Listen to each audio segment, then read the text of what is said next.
নমস্কাৰ, মোৰ নাম অনামিকা ৰায়। আমি এতিয়া ৰোৱনীক চাহ দিবলৈ যাম, মানে আবেলি। মোৰ লগত আছে মোৰ বৌ, মোৰ বাই আৰু মোৰ ভণ্টি আছে। আৰু এতিয়া বলক আমি এতিয়া পথাৰ চাবলৈ যাম। চাওক আমাৰ পথাৰ কিমান ডাঙৰ। আমি চাৰিজনে চাহ দিবলৈ ৰোৱনীক চাহ দিবলৈ গৈছোঁ। ইয়াতো আমাৰ নিজৰে মাটি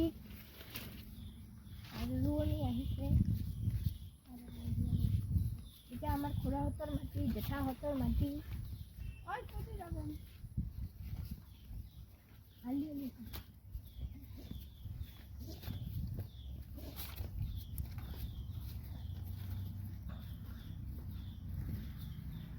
এই যে চাওক গাইছ, ৰোৱনী ৰৈ আছে আৰু আমাৰ ৰোৱনী বহুত দূৰত মানে যাওয়াৰ সময় লাগে।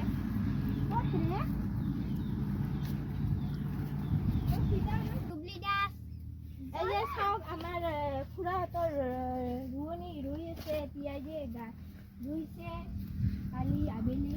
আজি আমি আবেলি চাহ দিবলৈ গৈ আছো।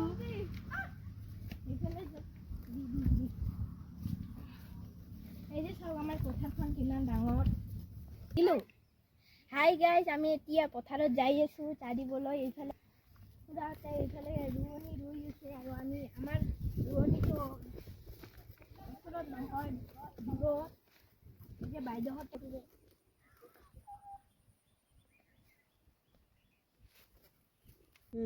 হাই গাইজ, ইমান দূৰলৈকে আহিলো, চায়ে নাপাওঁ। ৰোৱনী বিলাক তাতে ৰুই আছে। বলক আমি এতিয়া আহি পালো। ৰোৱনী এতিয়া এইফালে ৰুই আছে। এই যে আমাৰ পথাৰখন একচুৱেলি অলপ যাব লাগে। আৰু আমি ৰৈছিলো এতিয়া আহি পালো। এই যে খুৰীহঁতে ৰৈ আছে ইফালে। আমাৰ এই যে ৰোৱনী বিলাক ৰৈ আছে আৰু ভণ্টি আৰু বাইদেউ যাই আছে। আলিবিলাক ইমান সৰু সৰু গাইছ, খোজ কাঢ়িবই নোৱাৰি।